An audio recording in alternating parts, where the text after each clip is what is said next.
লোক বলে এককাল দুঃখ আর এককাল সুখ। ঈশ্বরও নাকি বলেছিল। সব মিথ্যা কথা, আমি কিচ্ছু বিশ্বাস করি না।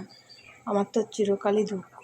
আমি একটা লোকের বাড়ি দেখো রান্নার কাজ করি, এই দেখো এক বালতি জামা কাপড় মেলতে যাবো, রান্না বসিয়ে দিয়ে আমি তো দুঃখ করেই যাচ্ছি। সুখটা আবার কবে আমার? কোথায় কোথায় খুঁজে পাবো? লোক মনে করে আমি বিয়ে করেছি, লোকের বাড়ি কাজ করি, একটু ভিডিও করে পোস্ট করি একটু ভালো থাকার জন্য।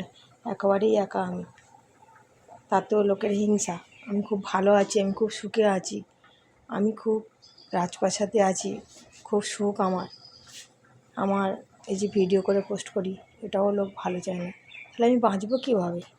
বাঁচার জন্যে কে এগিয়ে আসবে? এই যদি আমি এক্ষুনি কিছু একটা করে বসি, বলবে দেখ ও করার লোক আছে। ওগুলো সব মিথ্যা কথা। সত্যি কথা কেউ কারোর ভালো চায় না।